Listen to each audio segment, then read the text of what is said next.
주실 말씀은 디모데전서 6장 11절에서 14절까지 말씀입니다.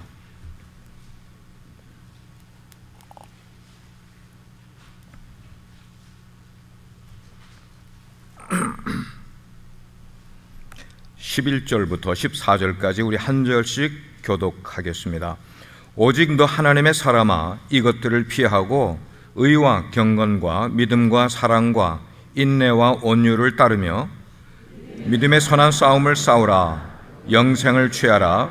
이를 위하여 내가 부르심을 받았고 많은 증인 앞에서 선한 증거를 하였도다. 만물을 살게 하신 하나님 앞과 본디오 빌라도를 향하여 선한 증언을 하신 그리스도 예수 앞에서 내가 너를 명하노니, 우리 주 예수 그리스도께서 나타나실 때까지 흠도 없고 책망받을 것도 없이 이 명령을 지키라. 아멘. 작성하시겠습니다.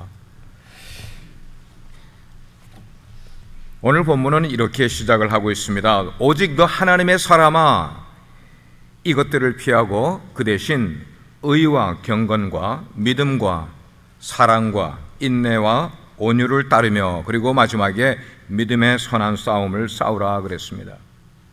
여기서 우리가 먼저 생각해 볼 것은 이것들을 피하라.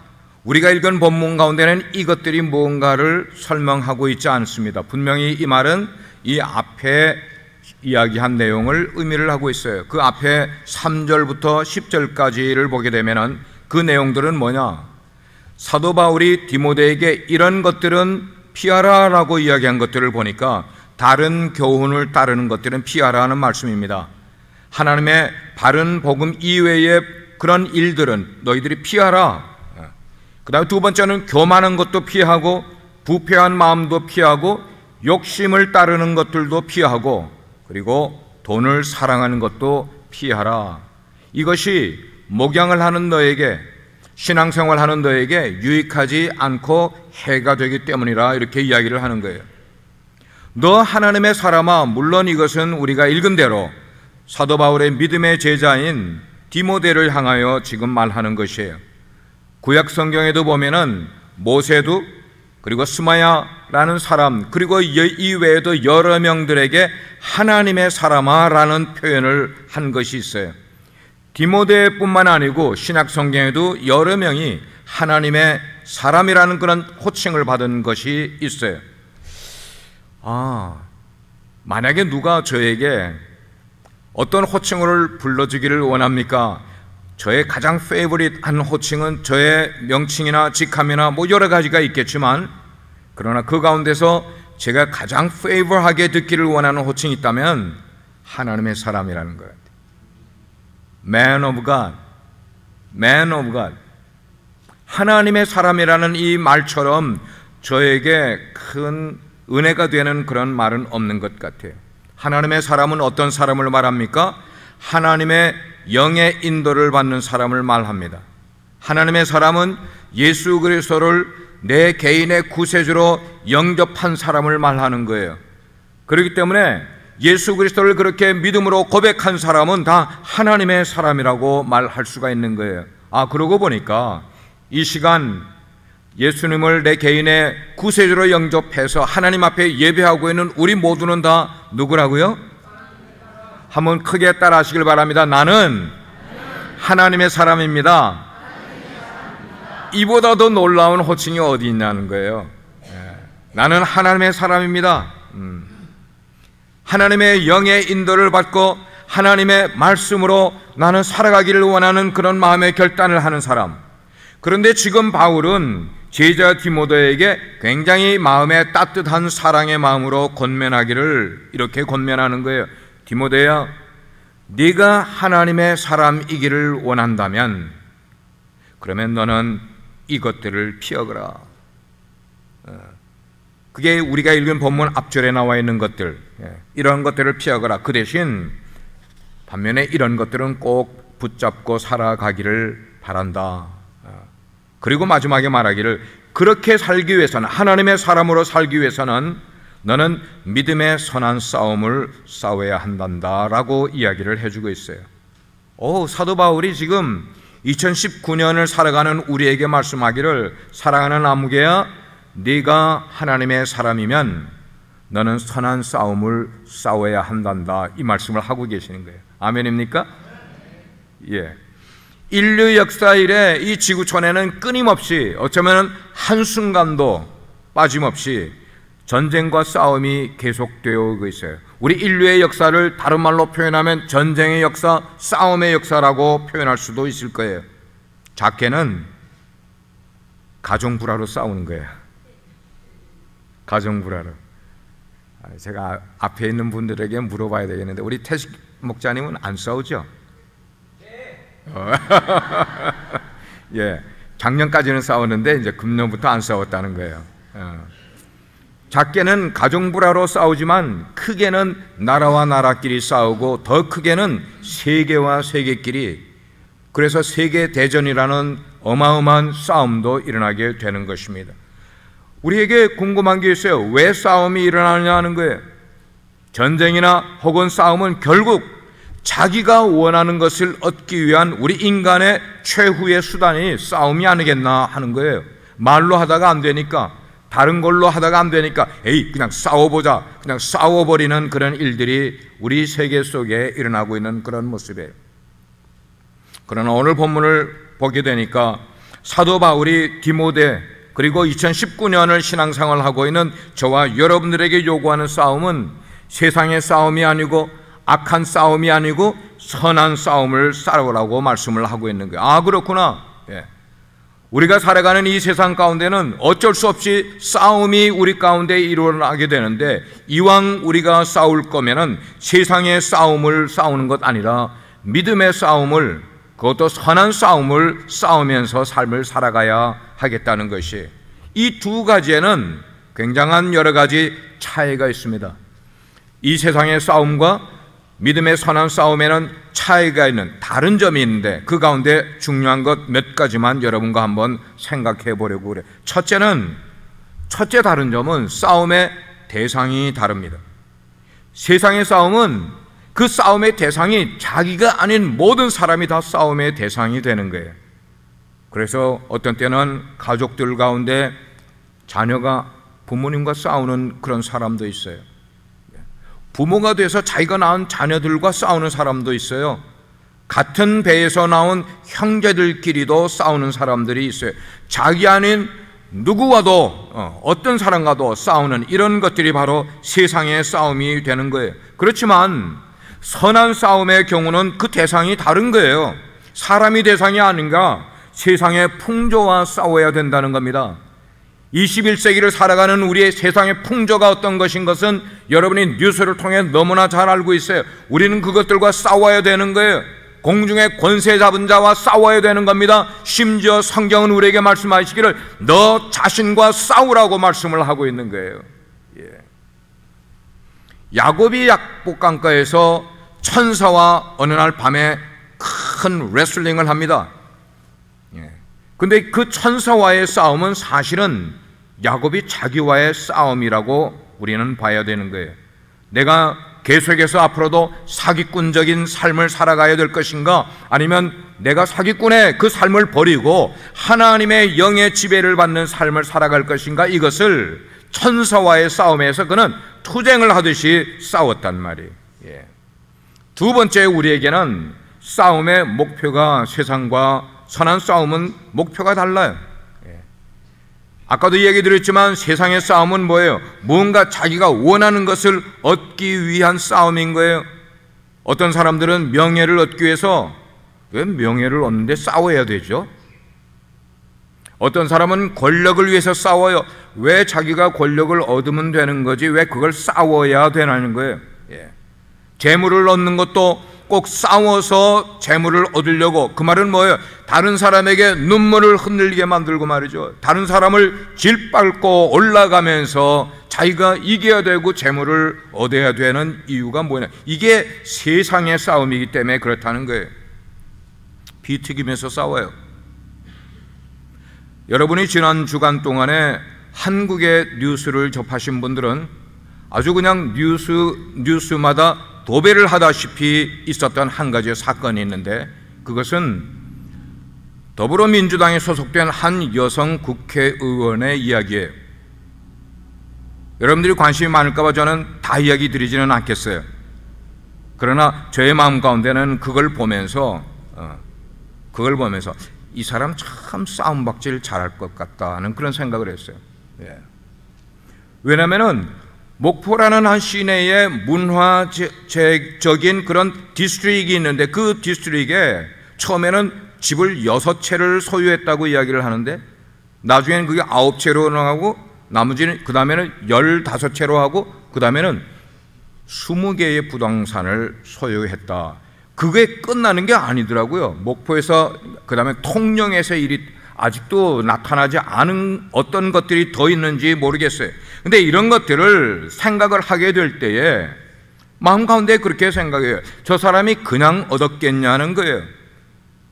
그 많은 부동산을 자기 수중에 쓸어 넣기 위해서 얼마나 많은 사람들을 속였겠는가 하는 거예요. 먼저는 자기를 속였겠죠. 많은 사람들을 속이면서 했겠죠. 이게 뭐냐면 피 튀기게 싸웠다는 거예요. 이게 뭐냐면 세상의 싸움이 이런 모습이라는 겁니다. 그렇지만 선한 싸움의 목표는 얻기 위한 싸움이 아닌 거예요. 이걸 근본적으로 우리가 알아야 돼요. 믿음의 선한 싸움은 뭐냐? 자신을 희생하는 거예요. 자신을 죽이는 겁니다. 자기를 쳐서 복종시키는 삶을 살기 위해서 싸우는 싸움이 믿음의 선한 싸움이라고 성경은 말씀을 하고 있어요. 우리가 인간으로 태어난 이상에는 선한 싸움을 싸우든지 아니면 세상의 싸움을 싸우든지 여튼 우리의 역사가 싸움이기 때문에 우리는 싸움을 피할 수 없는 거예요. 그러나 이왕 우리가 하나님을 믿으면서 싸울 싸움은 혈과 육을 위한 싸움이 아니라 오히려 혈과 육을 죽이고 다스리고 절제하고 그런 일을 위해서 우리가 싸움을 하게 된다면 이 둘 중에 우리는 어쨌건 선택을 해야만 하는 거예요. 세상적인 싸움을 싸우면서 인생을 살아갈 것인가? 아니면 그런 세상적인 혈과 육을 나는 죽여가면서 인생을 살아갈 것인가의 선택은 우리 각자가 해야 하는 것입니다. 세 번째로 세상 싸움과 선한 싸움은 그 싸우는 도구가 달라요. 도구가 달라. 세상의 싸움은 자기의 싸움을 승리하게 만들기 위해서는 어떤 것도 권모, 술수, 중상, 모략 다 동원시켜요. 그렇지만 선한 싸움은 그 도구가 믿음이라는 것입니다. 믿음으로 싸우는 거예요. 기도의 도구로 싸우는 것이고 하나님의 말씀이라는 도구로 싸우는 것이 믿음의 선한 싸움인 것을 성경은 말하고 있어요. 아무리 우리가 권력이 많이 있다고 할지라도, 아무리 우리가 힘이 있는 사람이라 할지라도 내가 선한 싸움을 싸우기 위해서 겸손히 하나님 앞에 무릎 꿇지 않고는 우리는 선한 싸움을 싸울 수가 없는 것임을 알아야만 되겠어요. 여러분께 질문해 볼게요. 이 세상 싸움과 선한 싸움, 그렇게 싸우면 결국 누가 이길까요?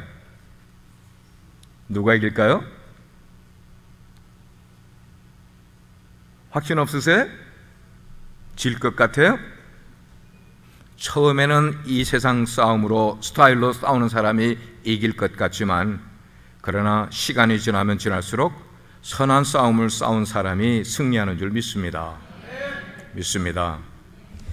세상 싸움은 이긴 자와 진 자로 아주 극명하게 나누게 되어 있어요. 그래서 진 사람은 이긴 사람 앞에 굴욕을 당해요. 낙오자가 되는 거예요.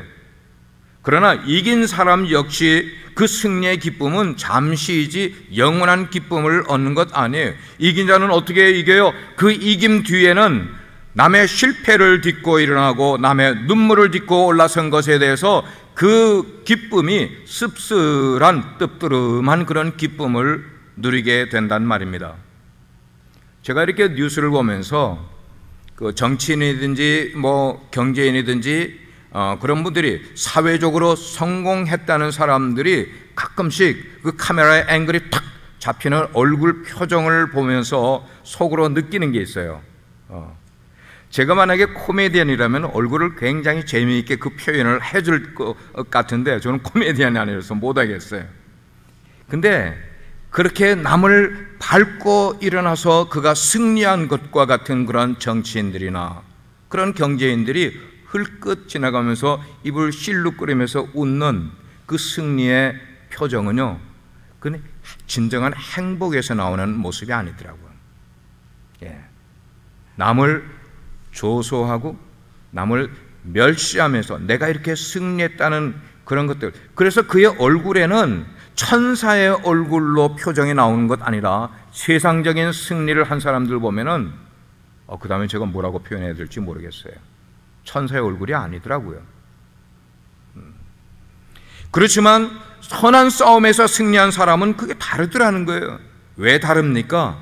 그 대상이나 그 목적이 나 자신의 영광을 위해서 싸운 것 아니라 모든 사람을 위한 승리예요.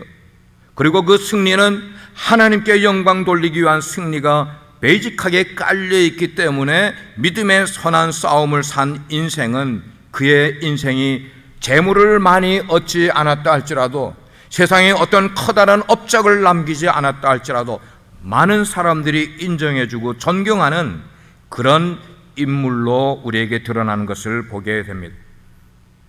그래서 선한 싸움은 혈과 육을 위한 싸움이 아니라 그 혈과 육을 오히려 죽여가고 피해가며 나를 희생하면서, 그러면 오늘 제가 이 말씀을 나누면서 여러분께 질문 드리는 거예요.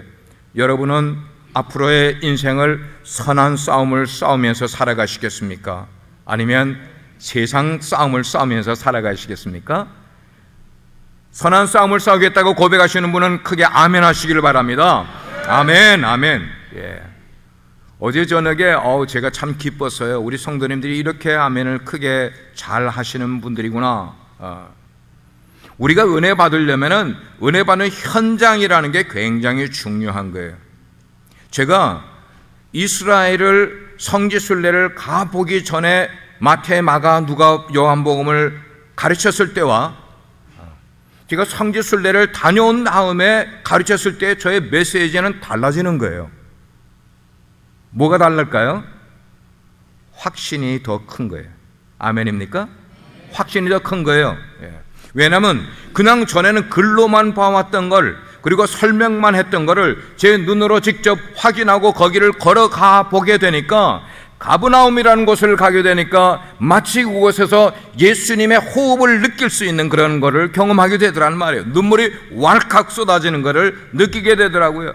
사도 베드로가 고기를 잡다가 고기를 잡지 못하여 마음에 크게 근심되어 있는 상황에서 예수님을 만나 예수님이 배 오른쪽에 그물을 던지라고 했을 때 배 오른쪽에 그물을 던졌더니 수많은 고기가 잡힌 것을 가지고 나와서 베드로가 고기를 구워 먹던 그 바닷가에 가서 앉아 있으니 나도 모르게 내 마음 가운데 주님이 저를 위로하시는 목소리가 들리는 것을 경험하게 되더란 말이에요.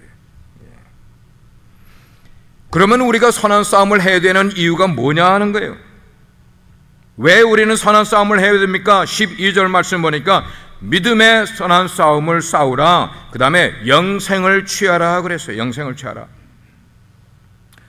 우리 그리스도인의 군사에 대한 이야기를 많이 하고 있는 에베소 6장 11절에는 13절에는 이는 악한 날에 너희가 능히 대적하고 모든 일을 행한 후에 서기 위함이라 그래서, 서기 위함이라, to stand, 다른 말로 표현하면 stand firm, 든든하게 서기 위함이라.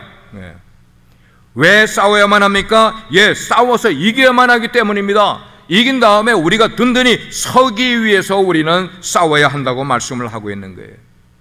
여러분 보시길 바랍니다. 만약에 여러분들이 로마의 옛날 글래디에이터 그 시대에 있었다면은, 그 검투사들 시대에 있었다면은, 그 시대의 검투사들이 싸움을 하다가 이기면은 진 사람은 이긴 사람 앞에 무릎을 꿇게 돼 있어요.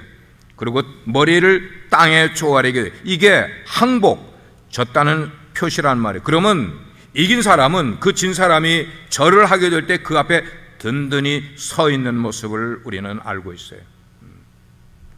싸움의 최고의 목적이 뭐예요? 오늘 말씀 보니까 영생을 얻기 위해서라 말씀하고, 영생을 취하라, take hold, 영생을 취하라고 말씀을 하고 있는 거예요. 전쟁에서 이긴 사람은 그냥 이긴 것으로 끝나지 않습니다. 돌아오게 될 때는 그 전쟁에 이긴 모든 상황에서 전리품들을 가지고 집으로 돌아오게 되어 있어요. 영국이 한때에, 영국은 해가 지지 않는 나라라는 별칭을 얻은 나라가 영국이지 않았습니까? 그 영국 그렇게 그다지 크지도 않은 나라인데 어떻게 해가 지지 않는 나라라는 표현을 할 수가 있어요? 영국은 한때 무적 함대를 가진 해군이 강력한 힘을 가진 그런 나라였었어요.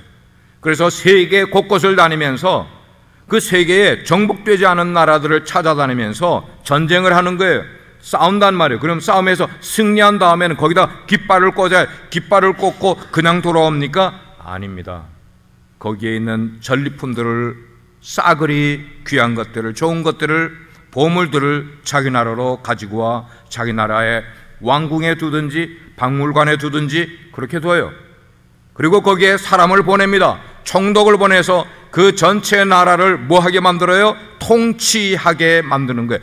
그래서 영국의 모든 세계를 향해서 그 통치에, 여왕의 그 통치를 받기 때문에 영국은 해가 지는 적이 없다는 거예요. 우리 대한민국이 일본과의 싸움에서 손 한 번 제대로 쓰지 못한 채로 패배를 당했어요. 그리고 36년 동안 그들의 압제 밑에서 온갖 것들을 다 빼앗겼어요. 그들이 전쟁하면 전쟁 물자 다 빼앗기고요.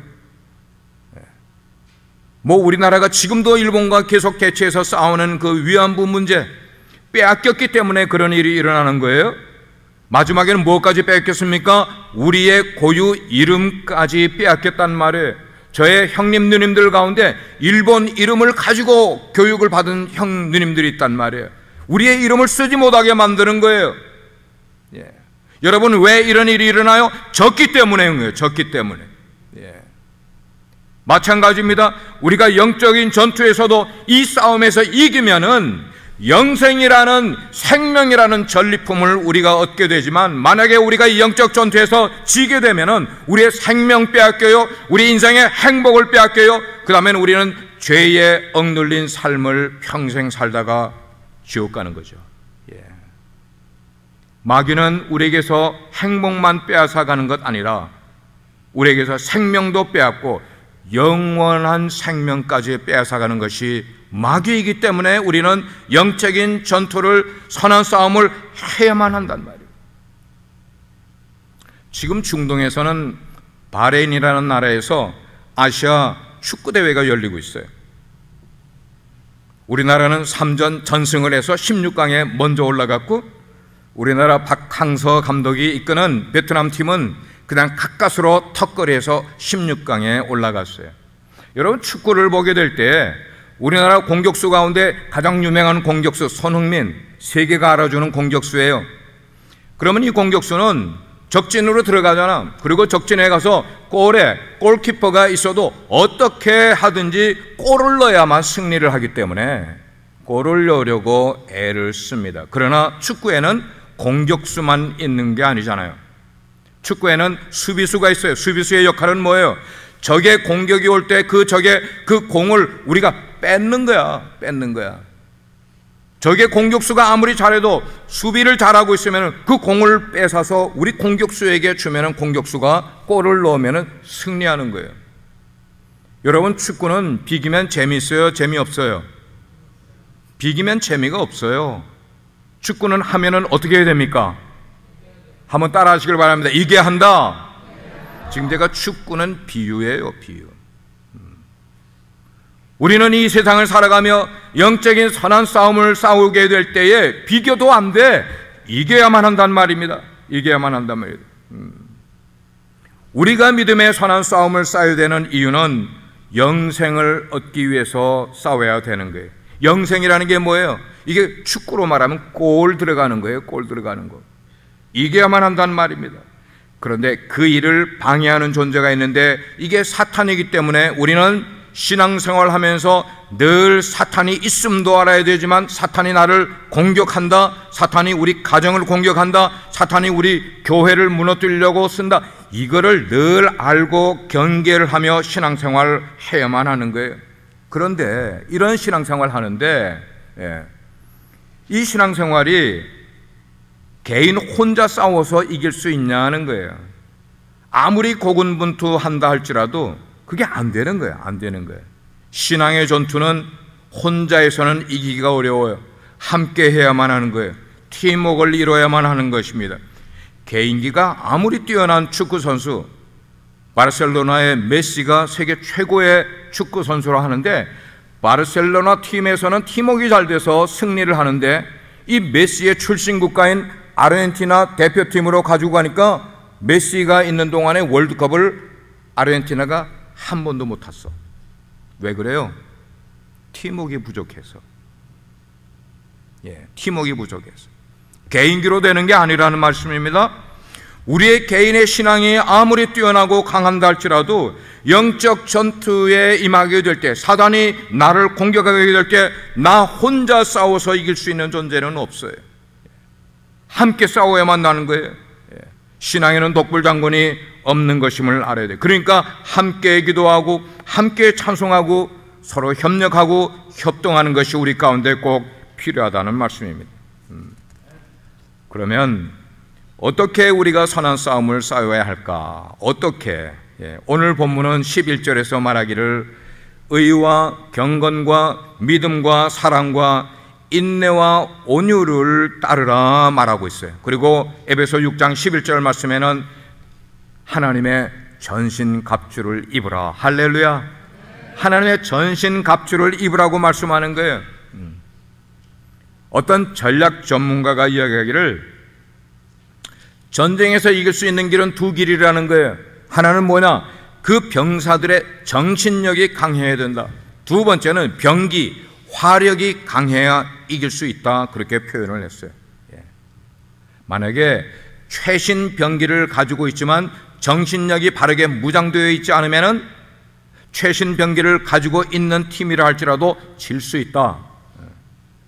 반대로 정신력은 강한데 맨몸으로 나가 싸워서 전쟁에 이길 수 없다는 것이에요. 아니면 낡은 무기를 가지고 나가서 전쟁에 싸워서 이길 수가 없다는 것이에요. 그렇습니다. 지금 우리가 아는 것처럼 70년대 초반에 월남이 월맹에게 무너지지 않았습니까? 미국이 그렇게 좋은 무기들을 다 최신의 무기들을 줬는데 왜 줬어요? 정신력이 무너졌기 때문이란 말입니다. 오늘날 우리가 신문지장에 보는 것처럼 시리아가 아이시스, 그 아이시스한테 지금 무너지고 있어요. 점점 땅을 빼앗기고 있어요. 왜 그래요? 여기저기서 최신 무기들을 지원해 주는데도 왜 시리아 군대가 빼앗기고 있어요? 정신력이 무너져 있기 때문에 그렇다는 말씀입니다. 우리 그리스도인들은 눈에 보이는 무기를 가진 것 아니에요. 눈에 보이지 않는 무기를 우리는 가지고 있어요. 사도 바울은 오늘 11절 말씀에서 우리가 어떤 자세로 싸워야 되느냐 그걸 밝혀주고 있어요. 그 밝혀주고 있는 내용이 뭐예요?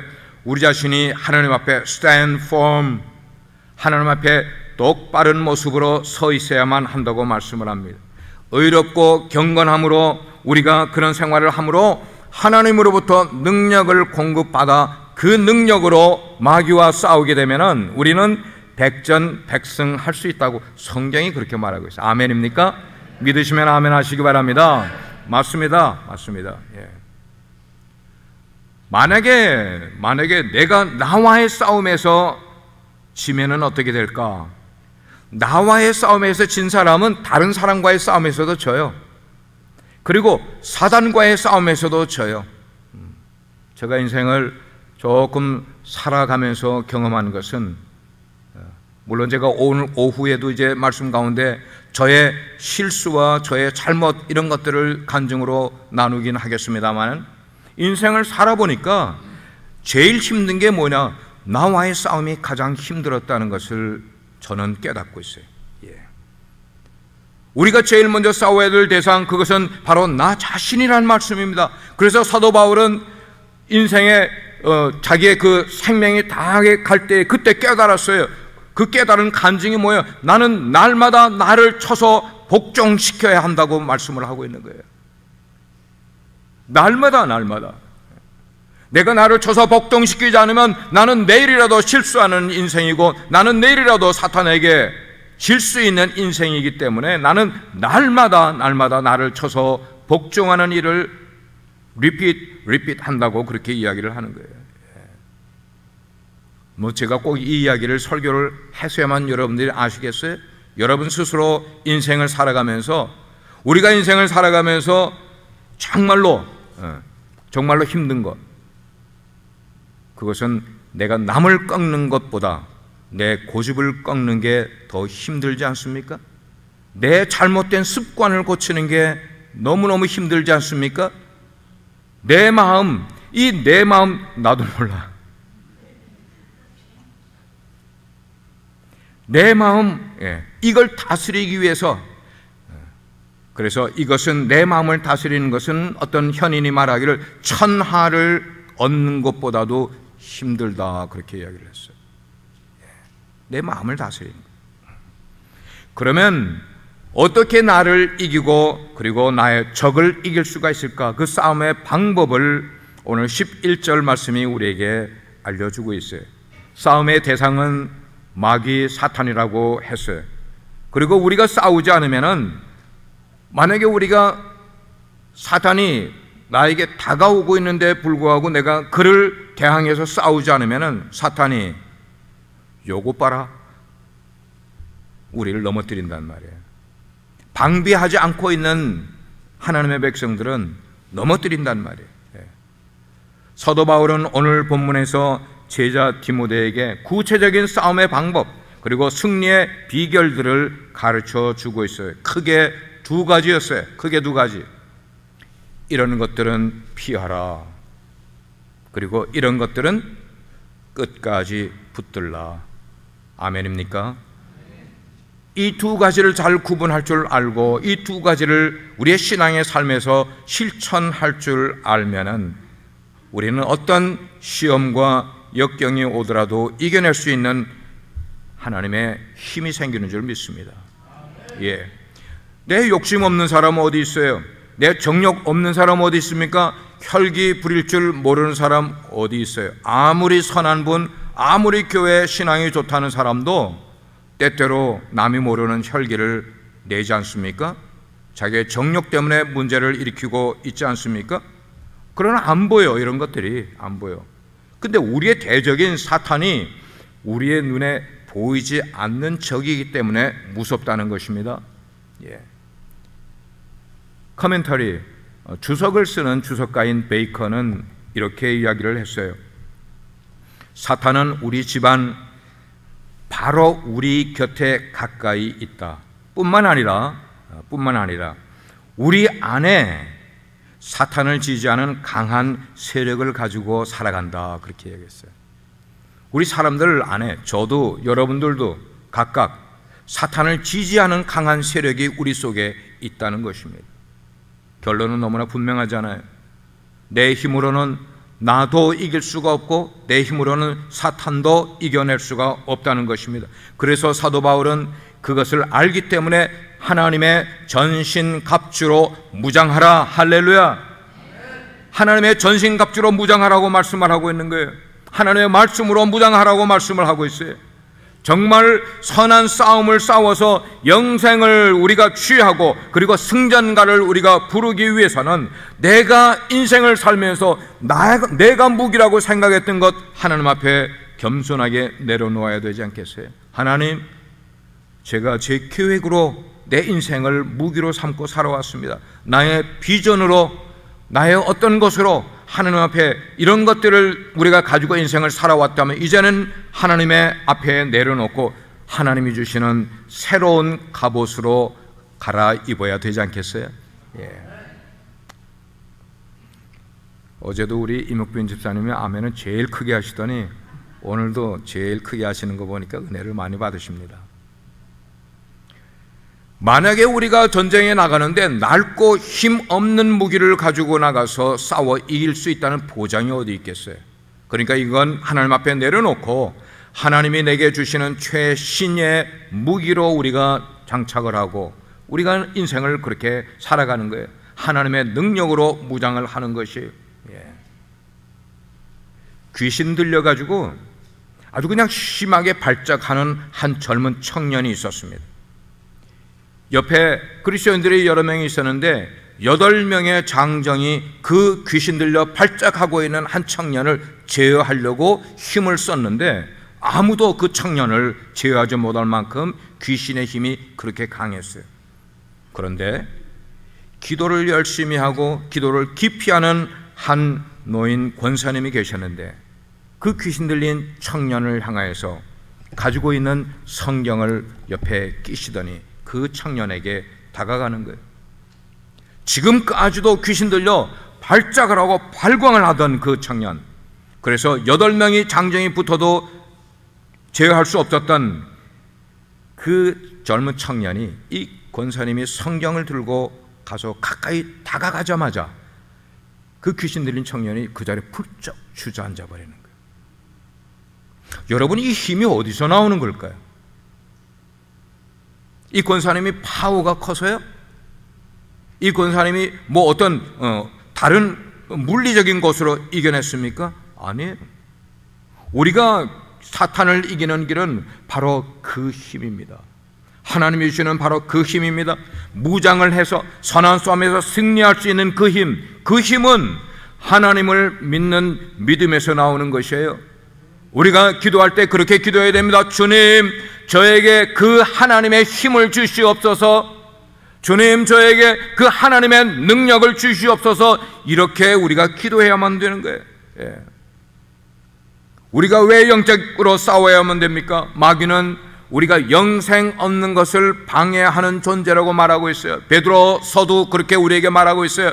우는 사자와 같이 삼킬 자, 뭐예요? 하나님의 백성된 사람들 가운데 자기가 삼킬 자라고 생각하는 자가 있으면 두루 다니다가 삼켜버리려고 하는 그런 때에 우리가 하나님이 주시는 믿음으로 무장을 해야만 이겨낼 수 있지 않겠어요? 교회를 무너뜨리려고 하는 마귀가 가까이 오게 될 때 우리가 기도함으로 그걸 막아야 되지 않겠어요? 그러면 여러분, 언제까지 우리는 믿음의 선한 싸움을 싸워야만 될까요? 언제까지? 오늘 14절이 대답을 해주고 있어요. 우리가 취해야 될 것, 그것이 영생인데 우리가 이 세상에서 실컷 살아가다가 막판에 가서 영생을 얻지 못한다면은 이거야말로 우리에게 낭패이지 않겠어요?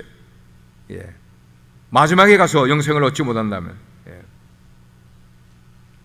바울 사도는 12절에서 영생을 취하라, 여기 취하라, take hold, 취하라 그렇게 말하고 있어요. 이것은 그냥 단순히 소유하라, 누리라 그런 의미보다는 영생을 견고하게 붙들고 내 삶에서 누리며 즐거워하라, 그런 표현이 그 속에 있는 거예요. 우리는 영생을 얻은 것을 누릴 줄 알아야 되고 즐거워할 줄 알아야 되겠어요. 오늘 말씀을 종합을 합니다. 하나님의 사람은 하나님이 주시는 영생을 싸워서 얻어야만 돼요. 그리고 그 얻은 영생을 누리고 즐거워하는 삶을 살아야 되는 줄 믿습니다.